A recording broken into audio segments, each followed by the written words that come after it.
뉴스 생명승부 2부 시작합니다. 오늘은 김성수 평론가, 경향신문 임지선 기자 나왔습니다. 어서 오세요. 안녕하세요. 김성수입니다. 네, 오늘 하루 종일 인터넷에서 시끄러웠던 이수역 폭행 사건, 여성 혐오와 남성 혐오의 대결 양상으로 번지면서 논란이 커지고 있는데요. 일단 어떤 사건인지 설명 부탁드립니다. 예, 어제 새벽에 일어난 사건입니다. 이수역 인근의 한 주점에서 벌어진 일인데요. 이 사건에는 세 그룹이 등장합니다. 여성들만 있었던 그 술자리 여성들만 있었던 그 그룹이 있고, 또 하나는 남성 일행이 있습니다. 그리고 또 하나는 남성 여성 커플 그룹이 있습니다. 일단 세 그룹이 등장한다는 걸 기억하면 그 사건에서 이 여성 커플들이 굉장히 시끄럽게 사실 좀 떠들었었던 것 같습니다. 그 과정에서 이 남녀 커플들을 향해서 뭐 한남 커플이네 또는 비속어를 섞어가며 좀 시끄럽게 떠들자 이 남성 일행이 조용히 해달라고 요청하는 과정에서 시비가 붙었고 서로 몸싸움이 일어난 상태였습니다. 그래서 경찰에 와서 약식 조사를 받고 다음날 조사를 받기로 한 상태였는데요. 이 여성 그룹 중에 한 명이 그 청와대 청원을 올렸습니다. 이 뼈가 보일 정도로 심하게 폭행을 당했는데 피해자인데 내가 피의자가 됐다라면서 이 자기들이 여성 혐오로 오히려 여성 혐오 때문에 오히려 이렇게 피해자가 된 상황인데 가해자로 몰렸다라면서 이 청원을 올렸고, 이 청원이 30만 명이나 순식간에 청원했습니다. 아니, 새벽 4시쯤에 벌어진 일인데 벌써 30만 명이나. 이틀 사이에 걸친 건데요. 굉장히 빠른 속도로. 그러니까 어쨌든 이 처음에 여성분들이 SNS에 글 올리고 청원하고 했을 때는 여론은 다들 이제 그 가해 남성을 찾아라 뭐 이렇게 했던 것 같아요. 네. 근데 또 오늘인가요? 그 동영상이 공개되면서 약간 여론은 반전을 가는 것 같은데. 그렇죠. 지금 현재 보면 여성 측은 청원에 있는 내용에 근거하면 남자 5명이 자신들과 관련돼 있는 일이 아닌데 시비를 걸었다는 거예요. 예. 그거는 뭐 맞죠. 그러니까 이 사람들이 뭐 욕을 했던 것은 남녀 커플, 옆에서 술을 마시고 있는 남녀 커플에게 한남 커플이다 이러면서 이제 비난을 시작했다는 거예요. 근데 한남 커플은 뭡니까? 일단 왜 한남 커플이라고 비난을 하죠? 예, 한남이시잖아요. 한국 남자, 한국 남자의 유형이 보면은 여러 가지 부정적인 그런 견해들이 있다는 거죠. 한국 남자가 나쁜 말이에요? 한남이 요즘 나쁜 말로 쓰이죠. 아, 쓰입니까? 네, 그래서 한남 커플이다 이렇게 얘기를 하면서 뭐라고 하니까 남자 5명이 모여있던 그런 술 마시던 사람들이 시끄럽게 떠들지 말아라 뭐 이런 식의 얘기를 하고, 그러면서 이제 문제가 불거졌단 말이에요. 그러니까 이제 이 여성 2명은 우리들이 다른 사람과 얘기하고 있는데 갑자기 끼어들어서 저쪽이 폭언을 하고 그러다 나중에 폭행까지 당했다 이렇게 주장하는 것이고, 그래서 이제 청원의 내용을 썼던 것이고, 그리고 이제 남성 측은 큰 소리 떠들더라. 그래서 자제하라고 얘기를 했었는데 자기네들한테 입에 담지도 못할 그런 남성 비하, 남성 혐오적인 발언들을 막 쏟아놓더라. 이제 그것이 이제 일부가 오늘 동영상으로 공개된 그런 내용이었죠. 그래서 이제 그 자기네들은 거기에 대해서 항의를 했는데 신체 접촉도 먼저 해왔고, 그래서 거기에 대해서 우리는 정당방위로 했을 뿐이다. 그렇게 얘기를 하고, 특히 이제 중간에 촬영을 막 시작을 했던 것 같아요. 여성 측이 먼저 촬영을 시작했던 것 같은데, 이제 이런 부분들이 자기가 생각할 때는 그것을 통해서 어떤 자신들에게 불이익을 가하려고 했던 행위다, 이렇게 판단을 했던 것 같습니다. 아, 여성들이 또 촬영을 하니까 왜 촬영하느냐. 그렇죠. 이래서 또 시비가 더 커졌거든요. 경찰은 쌍방으로 입건했다고요? 예, 지금 일단은 양쪽 다 폭행이기 때문에 쌍방 폭행으로 입건한 상태이긴 한데요. 이 현재 경찰이 확보한 CCTV 상에서는 여성 측이 먼저 남성 측의 손에 접촉하는 것으로 나왔다고 합니다. 그리고 또 주점의 주인이 이 진술하기로는 여성 측에서 먼저 시비를 좀 제공했다. 뭐 그 시비가 어떤 건지 정확하게 알 수는 없지만 제공했다는 것으로 진술을 확보한 상태입니다. 하지만 양측의 이제 구체적인 조사가 이루어지지 않고 있는데요. 남성 측이나 여성 측이나 모두 변호사 선임을 이유로 아직 경찰 출석을 하지 않고 있는 상태입니다. 그래요. 경찰이 어쨌든 쌍방으로 입건했다고 하니까 더 큰 부상을 받은 사람이 좀 유리하겠네요. 쌍방이라고 합니다. 아니, 이게 좀 표현이 좀 그렇지 않습니까? 아니, 법이 그렇지 않습니까? 네, 어쨌든 어쨌든 경찰 조사가 나오면은 더 확실해질 텐데. 그러니까 누군가가 접촉했다 아니다라고 하는 것이 실제 중요한 게 아니라 정말 상해를 입힐 정도의 그 어떤 폭행을 누가 가했는가 예. 그리고 집단 폭행이 있었는가 예. 뭐 이런 부분들이 더 자, 상황이 네. 가늠하는데 이제 문제가 되겠죠. 문제는 이게 이제 온라인 영역으로 넘어오면서 남녀 대결 양상으로 좀 가는 분위기가 있어요. 그 우리 사회가 과거에는 지역 갈등이 상당히 네. 컸는데 그 지역 갈등은 약간 수그러지면서 세대 갈등이나 남녀 갈등이 네. 굉장히 커지고 있지 않습니까? 네. 이번에도 그렇게 번지고 있는 것 같은데. 사실 그 예전에 경찰서 출입하다 보면 그 사건에 그 술 취해서 일어난 사건들 이게 사실 술 취해서 일어난 사건이지 예, 새벽 않습니까? 4시니까요. 그 상황에서 들어온 사건들의 사유를 보면 뭐 어깨를 부딪혔다며 싸우거나 뭐 네가 호남 사람이라며 싸우거나 이렇게 네. 되게 말도 안 되는 이유로 싸우는데 째려봤다고 싸우고 예, 그렇죠. 막. 점점 더 그런 사건의 한 유형으로 남혐, 여혐, 이 혐오 현상에 대한 것들이 굉장히 우리 사회에 뿌리 깊게 점점 더 박혀 있구나라는 것을 좀 보여주는 것 같고요. 그래서 이런 극단적인 일들이 왜 자꾸 벌어지는지 그거에 대해서 어떻게 생각해야 될까요? 예. 일단 지금 남성들이 여성들한테 어떤 또 혐오적 발언을 했는지는 아직 동영상이 나오지 않았잖아요. 예, 예. 그런데 지금 공개된 동영상은 여성들이 이제 남성들한테 굉장히 좀 모욕적인 발언을 한 거는 지금 예. 드러난 상태니까. 동영상으로는 네. 보여지고 있는데 이 피해자라고 좀 단정하기는 물론 어렵겠지만 이 여성 측도 그 청원에 올린 글에 보면은 뭐 매갈은 이렇게 생겼느냐라면서 남성 측이 이렇게 좀 비하하는 발언을 했다라고 또 반론을 실제 펼치고 있습니다. 동영상에서도 욕설로 추정되는 부분을 남성들이 얘기하기도 합니다. 근데 이번에 공개된 동영상에는 좀 압도적으로 여성 측의 네. 그러니까 비하 발언들이 네. 더 많았다고 볼 수 있는데, 이 입에 담을 수 없는 인신 공격성 발언이 있더라도 폭행을 어느 정도로 했느냐가 사실 네. 관건이죠. 근데 이렇게 보면 되겠네요. 아까 한남 얘기했습니다마는 또 여성들이 메갈로 공격당했다면서요. 네. 그러니까 결국 늘 있어왔던 온라인에서 있어왔던 한남과 메갈라 대결이 그게 현피가 오프까지. 현피가 뭡니까? 생방송 중에. 예, 죄송합니다. 오프로 가는 거 아니, 근데 우리, 같은데. 저 기자님하고 둘이 예, 동시에 동시에 나왔는데요? 저만 가지고, 예, 그러십니까? 예.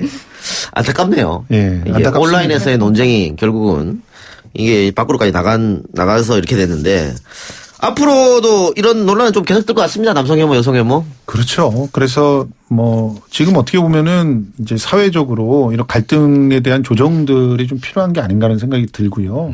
근데 조정이 가능해지는 상황은 하나입니다. 사실 지금 현재 그 여성들이 느끼는 상실감들이 보상받을 수 있을 만큼의 실질적인 성평등이 구현이 돼야 되겠고, 그리고 지금 특히 젊은 남자들이 갖고 있는 그런 분노와 절망감이 있거든요. 예. 그런 박탈감이 있죠. 상대적 그런 박탈감. 절망감들이 이제 보상될 수 있을 만큼의 어떤 사회적인 예. 그런 어떤 배려들이 좀 필요합니다. 특히 일자리가 있어야 돼요. 예, 그것도 예. 그렇고 젊은 남성들의 분노, 절망감 얘기했는데 사실 20, 30대 남성들은 남녀 차별 문제에 대해서 본인들이 남성으로 태어나서 우대받았다고 생각하지 않거든요. 그런데 김성수 평론가 같은 이제 40대 후반 넘어선 분들, 그러니까 늘 혜택 받았던 사람들이 계속 너희들이 평등을 해야 된다라고 주장하니까 이분들이 화가 나는 거예요. 본인들은 혜택 받은 게 없거든. 예. 그래 어쨌든 이 문제는 앞으로 우리 사회에 굉장히 큰 갈등으로 이제 번질 가능성이 있기 네. 때문에 남녀가 서로 사랑해야지 이렇게 혐오를 하면 어떡합니까? 그렇죠. 그렇죠. 사랑은 좋은 거 아닙니까? 그렇죠. 그래요. 알겠습니다. 경찰 수사 결과를 조금 더 지켜보기라고. 어쨌든 이거는 단순 폭력으로 부상 정도로 봐야겠지만 단순 폭력으로 끝이 나겠네요. 그렇겠죠. 네, 지금 그래 만약에 보입니다. 특수폭행이 되려면 주변에 무기 같은 걸 예. 사용했다거나 그러면, 근데 지금 정황상으로 봐서는 어쨌든 시비로 인한 건 그러니까 주먹만으로 이렇게까지 상처가 나기가 좀 어려운 건 사실이에요. 예. 그래서 만약에 남성 측에서 뭔가 도구를 썼다, 그러면은 이제 특수폭행이 될 가능성도 있습니다. 예, 알겠습니다. 팀킴 이야기 해보죠. 그동안 부당한 대우를 받았다고 호소에 파문을 일으켰던 팀킴 선수들이 직접 기자회견을 했다고요? 오늘 어떤 내용이 있었어요? 예, 오늘 팀킴 선수들이 공개석상에서 처음으로 언급을 했습니다. 그동안 지도부로부터 폭언이라든지 그런 비인격적인 대우를 받았다고 주장을 했습니다. 이 김은정 선수는 올림픽 이후에 분위기가 좀 어려웠었다고 하면서 참아한 부분이 많다라고 합니다. 그래서 좀 뭐 한두 달, 1년을 기다리면 지도부가 변하지 않을까 기대했는데 여전히 변하지 않는 모습에 대해서 호소문을 냈다고 밝혔습니다. 그러니까 이번 기자회견 하기 전에 지난 6일 이 팀킴 선수들이 이 대한체육회와 경북도청 그리고 경북체육회 의성군청에 호소문을 먼저 일단 냈었은 상태였습니다. 선수들에게 온 선물이나 편지도 모두 뜯어진 채로 받았다 이렇게 폭로했는데 지금 어쨌든 김경두 부회장 같은 경우에는 뭐 허무하다 사실이 아니다 이렇게 반박했었는데 예. 오늘 기자회견에 그 외국인 코치죠 예. 갤런트 코치도 부당한 대우 받은 거 맞다. 그렇습니다. 지금 이 갤런트 코치 같은 경우는 지난 2016년 1월서부터 올림픽까지 함께 했죠. 그런데 함께 이번에 팀킴과 같이 입장문을 내면서 올림픽을 앞두고 지도부로부터 말도 안 되게 부당한 대우를 받았다. 내용을 봤더니 지도부와 일단 소통이 굉장히 힘들었다. 그러니까 이 소통이 힘들었다는 표현은 정확하게 말하면 이 코치의 말을 들어주지 않았다는 거예요. 그리고 제때 급여조차 받지 못했다는 겁니다. 그리고 올림픽 당시에는 연습 시간이 언제인지, 언제 출국하는지, 팀킴 스케줄도 전달받지 못했다. 이거는 이제 어떻게 보면 코치를 왕따시켰다는 거예요. 그런데 여기 지금 감독으로 얘기되고 있는 김경두 저 회장의 딸이 이분이 사실상 나와서 훈련을 주도한 건 10%밖에 안 됐다는 거예요. 김 감독. 그러면 결과적으로 갤런트 코치라는 사람이 다 기술적인 부분에서의 책임을 졌다는 얘기인데 그러면은 이 김민정 감독의 그 리더십이라든가 코칭 어떤 뭐 실력 이런 것들은 충분히 좀 의구심을 갖게끔 이렇게 증언이 나온 게 아닌가 이렇게 생각이 들고요. 그리고 이 부분 좀 명확하게 해야 될 것 같은데 제 대회 같은 데 가가지고 상금이 들어오잖아요. 이거는 사실은 그걸 가지고 이제 선수단 운영하고 그러면 안 돼요. 그거는 원칙적으로 선수들의 몫으로 돌아가야 되는 겁니다, 당연히. 그리고 운영비라고 하는 건 연맹이나 이런 데서 책임을 져야 되는 것이고, 그리고 그럴 능력이 안 된다면은 이제 선수들의 양해를 갖다 충분히 구해서 선수들로부터 기금 형태로 받아가지고 그걸 가지고 활용할 수는 있겠죠. 근데 그건 자발적이어야 돼요. 근데 실제로 정황들을 보면 전혀 자발적이지 않은 그런 상황들이 보이는 것 같습니다. 상금을 거의 받은 적이 없다라는 그 식인데요. 근데 선물이나 편지는 왜 뜯어봤을까요? 그렇죠. 예. 일단 가장 중요한 게 지금 사실 돈 문제지 않습니까? 상금 같은 것들이 어디로 흘러갔냐라는 건데 이 선수들 동의하에서 통장을 개설했다라는 게 이제 그 감독의 얘기지만 이 선수들이 주장하는 바로는 이 상금 통장으로 사용할 그 통장을 개설했다라고 본인들은 통보만 받았다는 맞아요. 겁니다. 그래서 실제로 상금이 어디로 흘러갔는지 본인들은 알지 못한다. 이런 게 가장 핵심인 상황입니다. 예. 그러니까 자기 스스로는 상금 들어온 거 갖고 투명하게 썼다라고 아무리 주장을 해도 그 상금은 선수들의 몫이란 말이에요. 그러니까 선수들한테 이제 1차적으로 상금을 이렇게 쓰겠다는 것을 정확하게 의사 표명을 해야 되는 것이고 그리고 선수들 명의나 혹은 선수들이 다 누구든지 크로스 체킹을 할 수 있는 통장으로 그 돈을 써야 되고 그리고 쓰게 되는 걸 다 실시간으로 확인할 수 있게끔 해줘야 이런 문제가 없는데 그렇게는 안 한 거거든요. 예, 역시 김평로가님이 돈 문제에 대해서 상당히 예민하신 반응을. 또 이 얘기가 이런 식으로 해석이 될 줄은 정말 몰랐습니다. 예. 지금 팀킴 문제에 대해서 감사를 한다고 하는데 오늘 선수들은 이적에 대해서는 고려하지 않고 있다고 했어요? 그럼 선수들이 일단은 이렇게 폭로전에 나서면서 원하는 게 있을 텐데 뭐 진솔한 사과입니까? 아니면은 감독이나 이런 분들의 퇴진입니까? 어떤 겁니까?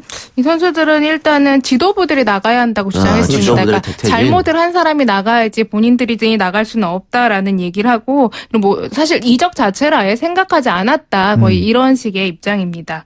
실제로 지금 이 김경두 전 회장하고 부회장이죠. 연망 부회장하고 그다음에 김민정 감독하고가 그 연맹과 이 그 도하고 의사소통을 차단을 했어요. 그러니까 그 의사소통을 차단한 이유가 무엇인지를 좀 더 들여다봐야 되겠지만 결과적으로는 이러한 사태, 다시 말해서 자신들의 비위나 이런 것들이 나와서 자기들이 이 도내에서 영향력을 잃게 되는 것들을 두려워해서 예. 차단했던 건 아닌가 이렇게 추정해 볼 수는 있거든요. 그래서 이런 측면들에 대해서도 좀 확인을 해봐야 되는 상황입니다. 알겠습니다. 두 분 말씀 오늘 여기까지만 듣고요. 강서구 PC방 살인사건 피의자 김성수. 제 옆에 있는 김성수 아니고. 예. 지금 법무부가 심신미약이 아니다라고 결론을 내렸는데 이건 너무나 당연한 것 같고요. 왜냐하면 심신미약이라고 하는 게 범행을 저질렀을 때 그 순간에 심신미약 상태이냐 아니었냐인데 지금 이 피해자 김성수 같은 경우에는 그렇게 볼 수 없기 때문에 법무부의 결론은 너무나 타당한 거였다. 이런 말씀 드리면서 두 분과 인사하겠습니다. 수고하셨습니다. 고맙습니다. 감사합니다.